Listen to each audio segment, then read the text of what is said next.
নমস্কাৰ ছাত্ৰ ছাত্ৰীসকল ইউকেএম ষ্টাডিলৈ তোমালোকক স্বাগতম জনাইছো। আজি তোমালোকৰ কাৰণে এটা নতুন ভিডিঅ' লৈ আহিছো।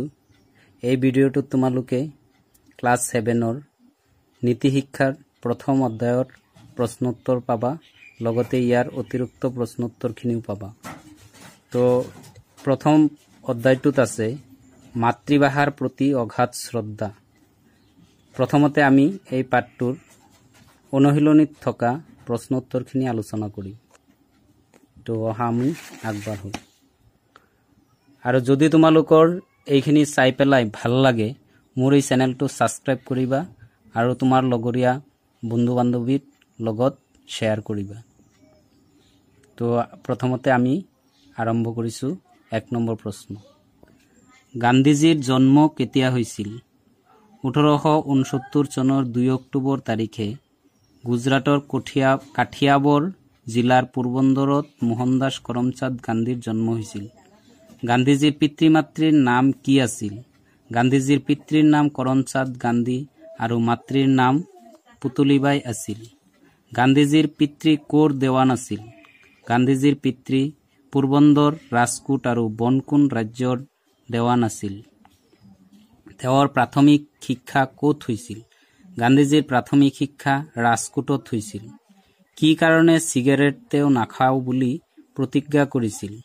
সৰুতে গান্ধীজীয়ে বেয়া সংগত পৰি চিগাৰেট খাবলৈ ধৰে। দুদিনমানৰ পাছত সেইবাবে তেওঁৰ অনুতাপ হয় আৰু নিজৰ দোষ স্বীকাৰ কৰি দেউতাকলৈ চিঠি লিখি জনায়। ইয়াৰ পিছতে তেওঁ নিজৰ দোষ বুজি পাই ভৱিষ্যতে আৰু কেতিয়াও চিগাৰেট নাখাওঁ বুলি প্ৰতিজ্ঞা কৰিছিল। মাতৃভাষাৰ প্ৰতি তেওঁৰ শ্ৰদ্ধা কেনেকুৱা আছিল? মাতৃভাষাৰ প্ৰতি গান্ধীজীৰ অগাধ প্ৰেম আছিল। তেওঁৰ মতে মাতৃভাষা মাতৃদুগ্ধৰ দৰে।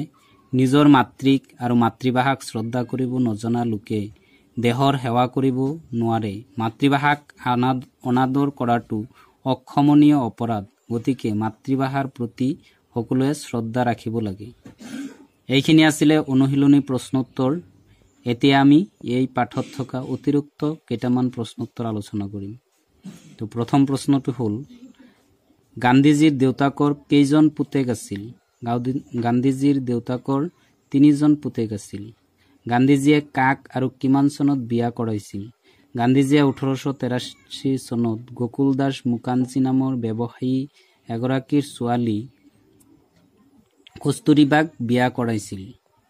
ব্ৰিটিছ চৰকাৰে গান্ধীজীক কিহেৰে পুৰস্কৃত কৰিছিল? ব্ৰিটিছ চৰকাৰে গান্ধীজীক কাইজাৰ-ই-হিন্দ নামৰ সোণৰ পদক দি পুৰস্কৃত কৰিছিল। গান্ধীজীয়ে কেতিয়া ইংলেণ্ডলৈ যায়? 1888 চনত।